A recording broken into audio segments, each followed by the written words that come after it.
And we're back for our daily NBA best bets here on Saturday, November 8th. We've got about 8 games today in the National Basketball Association. And of course, like we do every single day, we'll have our 5 best bets for this slate. Now, folks, before we get into the video, make sure to hit that subscribe button down below for some more daily NBA best bets here on the channel. Yesterday, how about the Raptors? How about the Raptors? Bulls didn't really do it for us. Warriors couldn't cover. How about, though, those Toronto Raptors? Big fourth quarter victory against the Atlanta Hawks. Shout out to them for coming through. Let's see some more success today. So again, folks, before we get into the video, make sure to hit that subscribe button down below for more. Not an NBA Cup day, but we still got some decent games. I mean, it's hard for me to not put Luka on the thumbnail every single day, but I think we're gonna have to. Well, you've already clicked on the video. Luka's on the thumbnail again because there's no bigger game than the Lakers tonight. Anyways, folks, let's do it. Before we get into the best bets, go check out our college basketball best bets posted earlier today here on the channel. College football best bets posted and predictions. Again, college football is on later today. Also, our NFL best bets and predictions. Best bets coming out later today on the channel. And UFC best bets and predictions for Fight Night. Bonfim versus Brown are linked in the description down below. Okay. On to the first of our 5 best bets today for the NBA, kicking things off with a matchup in the nation's capital, as we've got the Washington Wizards taking on the Dallas Mavericks. Okay, the Mavs can't be this bad, right? Right? They can't be this horrible. No way. I hope. I'm taking the Dallas Mavericks to beat the Washington Wizards and to actually cover 3.5 points too. No way they don't beat the Wizards, right? I mean, guys, there's no way this team should be 2-7. Are they not that good? Fair. They're not. Is AD not playing? No. Derek Lively's not playing? No. You don't need AD and Lively to beat this team. You don't need them. Guys, the Wizards won 1 game all year long, and it was the Mavs, I understand. But the Wizards have got injuries going into this game.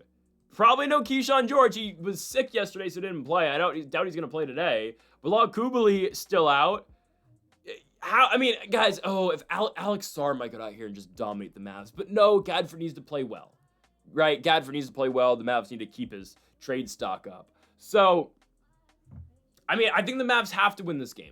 This is, the one win the Wizards have all year long. They went to Dallas and they beat this team. So what have the Wizards done since beating the Dallas Mavericks? Okay, well, they lost to Charlotte at home.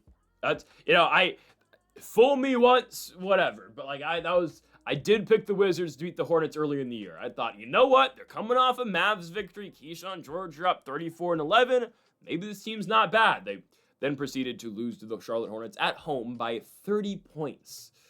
Yep, that was the last time I took the Washington Wizards this season, and probably will remain the last time I take the Washington Wizards. Anyways, though, Washington has lost to Charlotte, played a competitive game against Philadelphia and lost in OT, lost to the Thunder, lost to the Magic, lost to the Knicks, lost to Boston, and just yesterday got blown out by the Cleveland Cavaliers. And this is what is tough about today and really all the games that we get. A lot of these games are second nights of back-to-backs. Now, the Lakers are not, which, hey, I'm not complaining. And we've got a couple games later in the video today, at the tail end of the video, where there aren't back-to-backs. And we're going to end the video actually on 2 player props, but they do both apply again to games where you will see some teams that aren't playing again on a second consecutive night. But I look at this game, right? Dallas played yesterday. The Mavericks lost on the road to the Memphis Grizzlies, and this team's just so lifeless. That's the truth about it. They're a lifeless team. Again, so by the way, Klay Thompson, so after we bet against Klay and we go under 8.5 points, and it was a game where Klay, don't get me wrong, shot a ball, no one tipped it, shot a ball literally backwards. Klay shoots and the ball goes this way behind him. Are we dead ass? Anyways, he still found a way to go over 8.5 points. It is what it is. Yesterday, Klay Thompson, back in his bench role, 17 minutes, 0 for 6 from the field, 0 for 5 from the three-point line. And yet I got to look on ESPN, on Twitter and everything. Oh, look at Klay Thompson picking up Megan Thee Stallion from the airport, okay? Megan Thee Stallion is the reason we're not getting alone at prom 3 right now, okay? Anyways, I digress. The Dallas Mavericks have been bad this season, and they are a lifeless bunch. Yesterday, Max Christie led them in scoring. They're starting Cooper Flagg, D'Angelo Russell, Max Christie, PJ Washington, and Daniel Gadford. Oh my goodness, This is bad. But Washington's even worse. Washington yesterday played the Cleveland Cavaliers and they lost 148 to 114. I believe the Wizards are the only team still who has not won a game in the NBA Cup. And the NBA Cup's been going on for 3 years now. And the Washington Wizards are still yet to win a single game in this thing. And obviously they weren't going to beat Cleveland yesterday. But yesterday the Wizards go out there and start Trey Johnson, Bub Carrington, CJ McCollum, Chris Middleton, and Alex Sarr. What a lineup. What a lineup they threw out there. I mean, what are they doing? Middleton's playing the 4? He scored 4 points. Holy crap. So I don't know if Keyshawn George is going to be back, and George really has established himself as the best player on this Wizards team. My God, they're horrible, though. They beat the Mavs, though, because the Mavs are really bad, too. But that was a game where Keyshawn George dropped 34 and 11. AD did play that game, and Davis had a decent night. He dropped 27 points and had 13 rebounds, but still that was an L for the Dallas Mavericks at home. I think Dallas gets their win back here. Guys, I can't picture a world where they lose twice in 1 year to the Washington Wizards in such a short span. I get it. Their all-star is out in Anthony Davis. The entire, we traded Luka, but we got AD, and we feel like we're a title challenger now. Defense wins championships in the National Basketball Association. It does? Really? Okay, just wait till Luka's hoisting up the Larry O'Brien at the end of the season. But anyways, I got to go here with the Dallas Mavericks. I just don't imagine a world where they lose again to this team. I really just don't think so. I believe they are much better than the Washington Wizards on paper. Again, will that actually turn out? I don't know. I need Cooper Flagg to have a big day. I've not seen Cooper Flagg have a monster day yet all year long, really. Had a good game against the Pels, actually, where he missed a game-tying shot. I'm going to go Dallas Mavericks here on the road. They should get back on the right track here. I know both these teams just played yesterday, but it hasn't really changed much. Again, if one team was on a back-to-back and the other wasn't, I would point it out and say, okay, we got to go one way or the other, but we just saw both these teams play yesterday. So I got to go with the Dallas Mavericks. I'm going to go Mavericks here on the road, -3.5. We'll see if Keyshawn George plays. If George plays, that kind of changes some things, but still, I'm cool with Dallas in this spot. Next up, we go on to our second spread pick of the day. Let's go to South Beach, Miami, Florida, for the Miami Heat hosting the Portland Trailblazers. I'm going with the Portland Trailblazers to win and cover 2.5 points. They just beat the Thunder.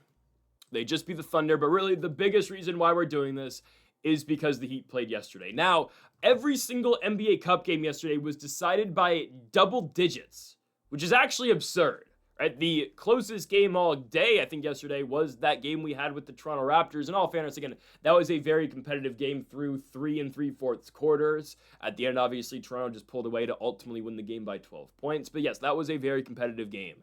But really everything else yesterday was a blowout. At San Antonio, Houston was kind of close at times. And Orlando, Boston actually was close. Shout out to Jaylen Brown for going over his line. I don't think his hairline did not wipe off yesterday, so that's great. Anyways, though, I'm going with the Trailblazers here in Miami. Guys, this is as simple as the Heat played yesterday and the Blazers did not. Yes, is this this is actually the longest trip a team can make in the NBA, right? Yeah, because it has to be. There's not a team more north than, this has to be the longest trip. Miami's the southernmost team. Yeah. This is the longest trip a team can make in the National Basketball Association, as the Portland Trailblazers go all the way up from the Pacific Northwest, kind of issue. I don't know if it's the Northwest. From Portland all the way down to Miami, Florida. It is the longest trip, but yet Portland's had a lot of time to go into this game. Portland's last game was on Wednesday. Yeah, Wednesday night against the OKC Thunder, where they actually beat the OKC Thunder. More on their leading scorer in Denny Adjeva in a second. But Portland's 5-3, and they've had time now to go into this Miami game where the Heat obviously just played yesterday. And sure, did they beat the Charlotte Hornets? 100% they did, right? In a game in which, Eric Spoelstra's coaching after his house burned down, which was just crazy. But Miami wins the game. They win it by 18 points, and they play most of their starters most of the game. Because that game, again, like some others, was competitive into the fourth quarter, right? That was a weird game. Miami scored 53 points in the first quarter. Then Charlotte proceeded to put it on Miami in the second quarter, and it was a very competitive game going into the fourth, but ultimately, right, Miami just pulls away with it. I think it was like a 6-point game going into the fourth quarter. So it's not like Miami got to sit their starters like, a team like the Cavaliers and Donovan Mitchell got to do yesterday against the Washington Wizards, right? Miami had to play their guys, and they win, but again, it's not like, this game was over in the fourth. No, they had to play their starters, and obviously we're talking about guys like Norman Powell, who dropped 25 points, Andrew Wiggins, who has been an all-star starter in the past, obviously not anymore, but who put up 22 yesterday. The other starters, Davion Mitchell, Khalil Ware, and Pele Larson. Obviously for the Heat, still no Tyler Hero. I don't know when he's going to be back, not for the near future. Anyways, Bam Adebayo did not play yesterday. He had a toe injury. We'll see if Bam plays tonight. Norman Powell hasn't really been playing back-to-backs. Jaquez hasn't been either. Again, the Heat are kind of managing their injuries early this season. I think it is, kind of a precaution too with the Tyler Hero thing going on as well. We'll see if Bam plays. Again, the way I always approach double or back-to-backs, it's okay. If a guy's hurt, he's only going to play one of the two. Let's see, again, if he doesn't play the first game, there's a good chance he plays the second. But going into the second game, you don't really know, again, how injured he is because there's a chance that he just can't play either, right? I mean, if Bam played the first game going into it with the toe injury, we can kind of assume, and if he was questionable for the second, we can kind of say, okay, we're not expecting Adebayo to play. But if he misses the first one, then it is still not known. It's like, all right, well, were they just saving him for one game out the doubleheader? Or is he actually just hurt for the long term? With the NBA Cup game at stake, I don't know how much teams really care about that. I don't know how much a coach like Eric Spoelstra cares about that, but that game does mean a little bit more than other regular season games. So I'd imagine if Adebayo could play in that one, they would have liked him to give it a go, but obviously he did not. So I think there's a chance we see a Miami team tonight with no Bam Adebayo, obviously still no Tyler Hero, no Norman Powell, and potentially no Jaime Jaquez as well. Which means, it's a starting lineup of Davion Mitchell, Simone Fontenecchio, Pele Larson, Andrew Wiggins, Khalil Ware. It's not that great of a team. I don't know. And I look at Portland. All right, Portland just beat the Thunder. Good on them, man. Denny Ajava, weird player. Really weird player. The guy has the best whistle in the National Basketball Association. Him or Jimmy Butler. I'm serious. James Harden's whistle's still really good too. But I'm serious. Wembanyama's whistle's ridiculous now. But those are the three guys I've watched so far this year. Ajava's whistle's ridiculous. Jimmy Butler's whistle's always been ridiculous, especially since going to the Warriors. And Wemby's whistle's going to continue to be ridiculous all year long. In all fairness, though, a lot of the Wembanyama fouls are, we can't really guard the guy, so let's just, let's hack him so he doesn't get a free bucket because he's an alien and he's 7 foot 6 inches tall. Anyways, though. I don't know how Ajava developed this whistle, but somehow he has. Guys, I'm going to just read you off the amount of free throws Ajava's shot in the last 4 games. 10, 9, okay. 11 and 16 last game? What? Guys, Ajava goes 5 for 7 from the field and still goes 15 for 16 from the free throw line. 1 for 5 from beyond the 3-point line, still scores 26. I don't get it. Plays 37 minutes. Ajava literally is going to have just horrible shooting nights, and he's still going to put up 30 points. I don't get it. The guy's whistle is absolutely absurd, and, he's going to... I'm serious, Ajava's going to Mickey Mouse his way to an All-Star game this year, because you're going to look at halfway through the year, he's going to be scoring 25 points a game. You're like, how does he do it? I'm speaking from another perspective. I haven't watched a Blazers game all year long. Well, this guy's averaging 25. All-Star him. He's weird. When his shot falls from beyond the arc, he's great, but I don't know. His whistle's absurd. So instead of questioning the weird whistle, I'm just going to go with it. Give me Ajava. Give me Ajava and the Blazers. Ajava's going to turn into one of the more odd stars in the NBA. He's going to be a star, I guess. I don't know. It's weird. Watch Ajava play. When he's shooting really well, he's good. That one game the Blazers beat the Lakers, I was really impressed with Ajava. And I've been impressed with Ajava. I watched Ajava last year a lot. Tail end of the year, again, when the Blazers were hurt and they were playing Ajava quite a bit. And he really developed into this kind of star. But, yeah, I don't know. I just, his whistle's absurd right now, and I'm just going to keep going with it. So give me the Blazers on the road here to win and cover the 2.5 points in Miami. Especially with the Heat's injuries right now, I'm going to take the Blazers on the road with Ajava and the guys. Next up, we go to Atlanta, Georgia for the Los Angeles Lakers and the Atlanta Hawks. So I know you may be getting sick of just, Lakers money line, Lakers spread every single day. Guys, there is a method behind this madness, and it's the fact that the Los Angeles Lakers are really good. Am I very concerned about Austin Reeves right now? The answer to that question is absolutely yes. What is going on with AR? He's still out. Austin Reeves has been ruled out with a groin injury. LeBron James is coming back very soon. I think there's a very good chance, actually, LeBron comes back after this long road trip for the Lakers. The Lakers get back on November 20 or 18th against the Jazz. My guess, actually, LeBron's probably not going to play that game. I think because I'll say it why. They have a home game against the Jazz on the 18th, and they go to Utah later in the week on Sunday. I think when LeBron comes back, it's going to be for that long home stretch starting on November 25th on NBC. Michael Jordan probably doing some commentary, obviously, pre-recorded commentary. And I think LeBron's going to come back against the Los Angeles Clippers again on NBC. That's my guess. November 25th, LeBron James is going to be back. Maybe November 18th, but I think they're going to say, we don't really care about the Jazz series, especially Kessler's not playing, don't care. Let's get LeBron back for this kind of tough push with the Clippers and, well, the Pels and the Mavs and the Suns, whatever. That's when I think LeBron James is going to come back, though. And the Lakers do have a stretch this year where they play 0 home games from December 2nd all the way till Christmas Eve, which, who made that scheduling? I have no idea. No, there's an NBA Cup game, though, scheduled in between. I believe they have to get a home game if they're not in the NBA Cup in there, so regardless. Anyways, though, the Lakers take on the Atlanta Hawks tonight. Lakers didn't play last night. There you go. Lakers play on Wednesday against the Spurs. They win. Again, no AR. Luka and the guys come through. No AR, no LeBron James, and Luka still scores 35 points, and the Lakers still win. How about dominating? Yep, DeAndre Ayton. What a year so far for him. Oh my goodness. I'm so impressed. I have nothing else to say. I'm so impressed about what DeAndre Ayton has done this year. He is everything that we could have wanted him to be and absolutely everything more. Back-to-back games for DeAndre Ayton against the Portland Trail Blazers and against the San Antonio Spurs. 29 points and 10 boards against Portland on the road. He led the team in scoring, by the way, with no AR, no Bron, obviously no Luka.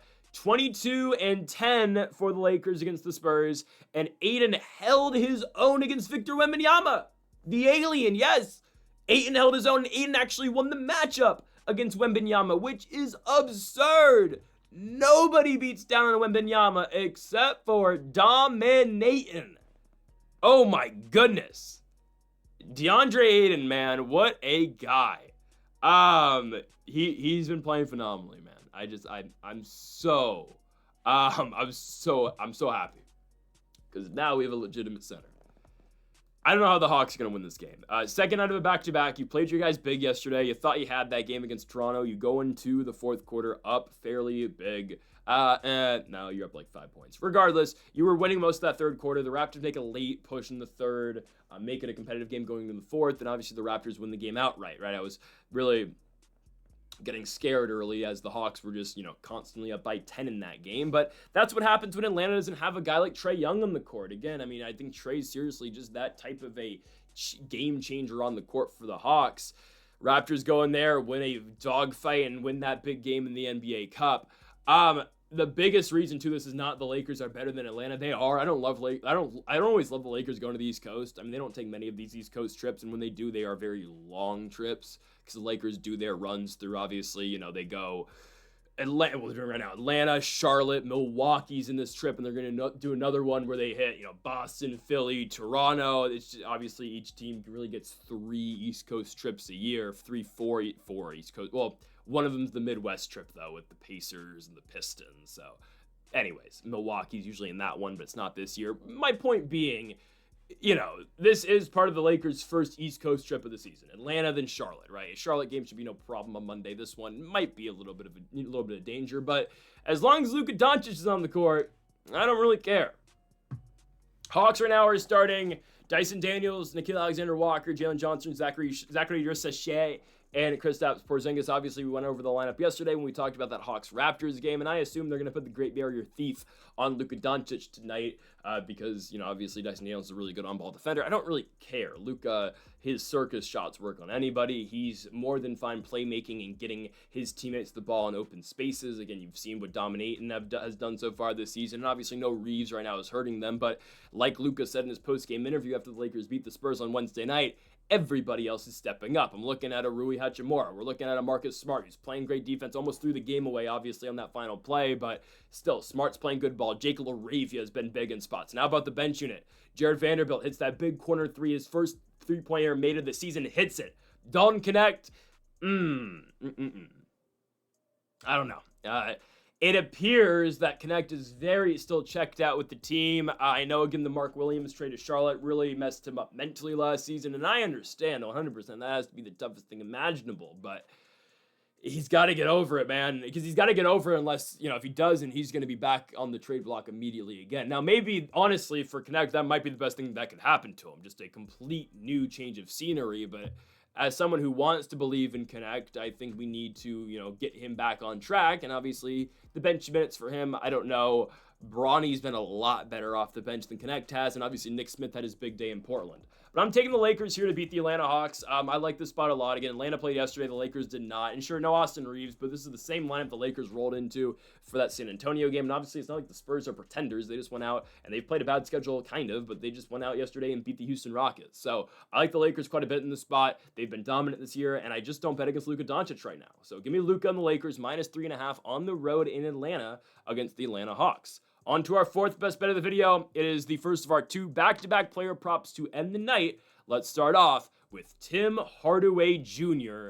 Over 8.5 points for the Denver Nuggets. So we said again earlier, there were going to be a couple games at the end of the video where, teams not coming off the second nights of back-to-backs. Now, 3 of the 4 teams that we're going to talk about right now have not. The one team that is coming off a back-to-back is Tim Hardaway Jr.'s squad, obviously in the Denver Nuggets. Now, we did have Golden State to cover yesterday. Unfortunately for us, that did not come through. It is what it is. I mean, it's tough when the Warriors are led in scoring by Draymond Green.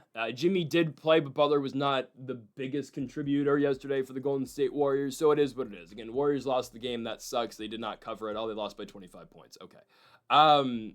Tim Hardaway Jr. does play 19 minutes, only scores 7 points. However, Hardaway is going to continue to get opportunities. He's going to continue to shoot threes. He is still going to be a player off the bench. Again, he played 20 minutes, guys. I expect Tim Hardaway Jr. to hit 3 threes in 20 minutes. I do.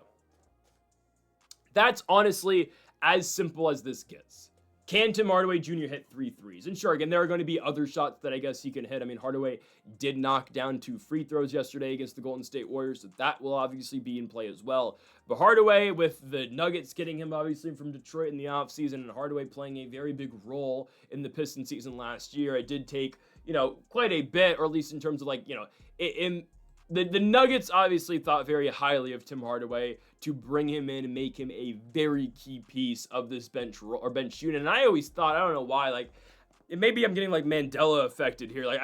I could have told you, I could have sworn Tim Hardaway Jr. played on the Denver Nuggets at one point in time. I'm not even saying the championship team. No. The pre-championship Denver Nuggets teams. Maybe it's just because his dad played on the Nuggets, but he only played in Denver for 1 year. That's probably where I get it from, though. But he played on Denver for 14 games, so I don't think that's where I'm thinking of that for. I don't know. I don't know why I always thought that Tim Hardaway, he's back in Denver. Anyways, I expect Hardaway to see these shots go up, man. I expect him to see his production go up as well. I mean, I guess this is kind of similar to the pick we had yesterday of Igor Demin. As Igor Demin's line was super low, and we went out there yesterday and tried to cash in on a line that I thought was just simply put way too low for a guy who's a high draft pick and should see a lot of shots, and it went for us yesterday, right? We had another positive day with the NBA. Again, our money lines weren't great, our spreads weren't great yesterday, but we did actually have another positive day. We've been on fire all year long with the association. I mean, the line was over 5.5 points for Igor Demin, and he went out there yesterday and scored 8. Right, but we thought in that game, and I kind of think of the same thing here, Igor Demin for the Nets, and why I picked that. He was a high pick. They picked him over Colin Murray-Boyles and a lot of good players. They have to use him. I mean, he's going to be a prominent part of the rotation. I'm looking at this game. Okay, well, Tim Hardaway Jr., the Nuggets went out here. They are paying Tim Hardaway Jr. a pretty good piece of money. He was a very prominent player last year for the Detroit Pistons, started all 77 games for Detroit last season. And sure, again, was he the lead scorer? Obviously not. Okay, that was Cade Cunningham. There were a bunch of players that obviously got a lot more opportunity to shoot the ball or to take shots over Tim Hardaway Jr. But still, this is a guy that started in all 77 games he played last season for the Detroit Pistons. And now he goes to Denver, and he's the bench guy. And he's playing, 23 minutes a night. He's averaging 11. I mean, again, I just expect the shots to go up for Hardaway. I believe, again, they are going to make him a bigger part of the second unit. And I think he'll play more than 20 minutes tonight. I mean, I think partially, right, Denver pulled a lot of their guys early, even their bench unit too, because, well, we're beating Golden State by so much. And yeah, again, point differential kind of matters for the NBA Cup. But ultimately, we have a game tomorrow night, and we need to keep our guys 100% for that game. So Hardaway only plays 19 minutes. He's been averaging, again, over 20 into the 23 and 24 minutes per night thresholds. and he's been pretty fine getting this line. Again, Hardaway's last game prior to the Warriors, played the Miami Heat, played 24 minutes, went 4 of 9 from beyond the arc, and scored 18 points. We should be fine here. This is a fairly low line for Tim Hardaway Jr. Again, over 8.5 just feels way too low. It does actually remind me, again, of the Igor Demon spot yesterday, where it's like, all right, Demon, yeah, he has not been playing the best so far, but just if a couple shots land for him and a couple shots fall for him, he should go over the line. And exactly, he did that yesterday as Demon, again, scored 8 points on, 3 of 8 shooting and 2 for 5 from the three-point line. That's all we needed, right? Barely cleared the line, but we took it. So I'm going to go Tim Hardaway Jr. tonight. Again, I don't want to put him in the same category as a rookie who had a Brigham Young and Igor Demon, but I think Tim Hardaway Jr. is more than capable of scoring 9 points in a basketball game. He's one of the biggest parts of this bench, and Denver's going to need their bench today, I would think, against the Indiana Pacers, who, Denver played yesterday and Indiana did not. So we shall see, but I'm going to go Tim Hardaway Jr. over 8.5 points at home at the Ball Arena for the Denver Nuggets. On to our final best bet of the video, we go to the rematch.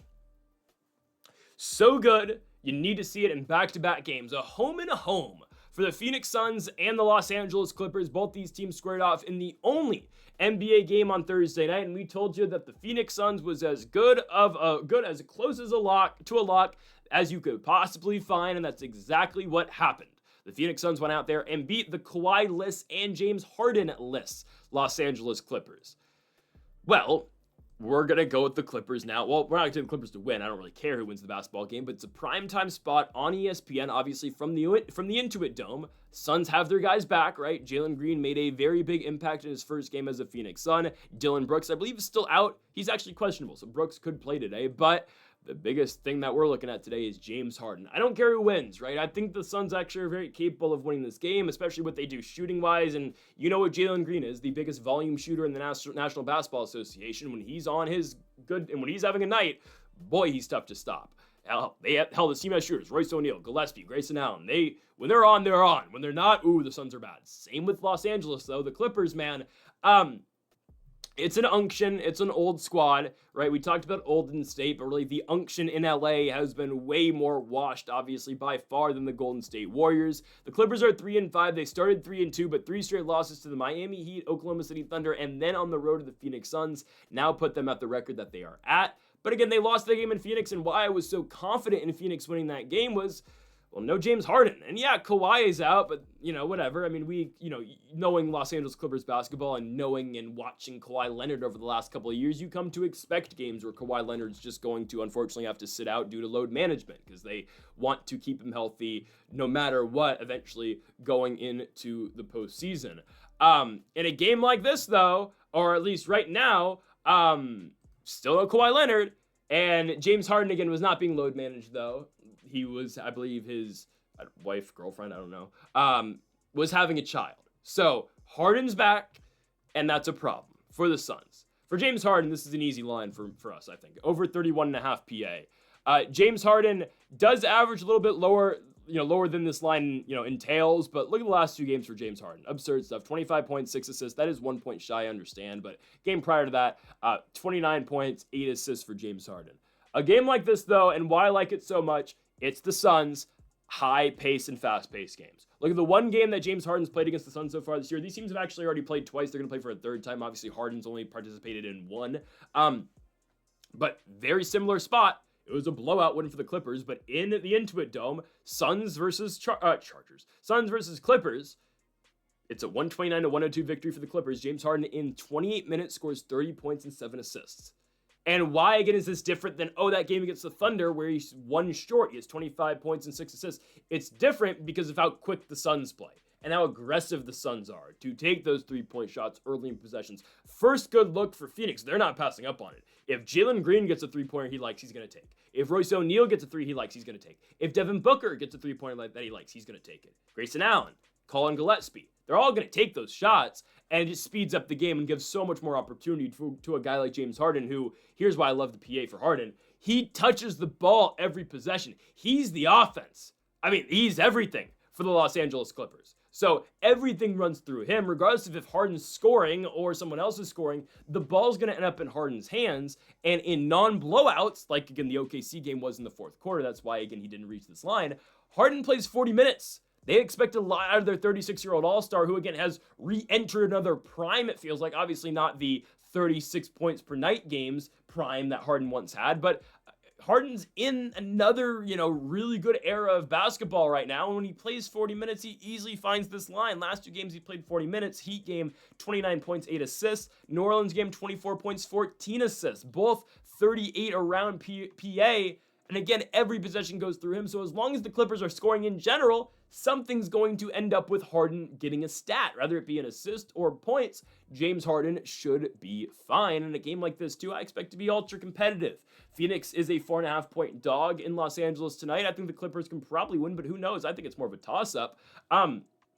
We just want the game to be close, because if it's a competitive game, that means Ty Lue and the Clippers are going to play James Harden big minutes. They've already shown this season they're not afraid to play Harden 40-plus or 40-ish minutes a night. So they're going to play Harden late in games. They're going to play Harden pretty much that entire fourth quarter. They're going to let him go, and at the same time, again, Harden touches the ball every single offensive possession, and everything goes through James Harden. When they score, it's because of Harden one way or the other. It's going to be James Harden over 31.5 PA minus 115. I believe he gets it done here at home against the Phoenix Suns. Folks, thank y'all for watching our NBA Best Bets here for November 8th. If you have not yet, though, make sure to hit that subscribe button down below for more. Make sure to leave a like if you did enjoy the video. Make sure to comment if you do disagree with any of the picks. We'll be back tomorrow for more daily NBA Best Bets. Folks, thank y'all for watching, and Mamba forever.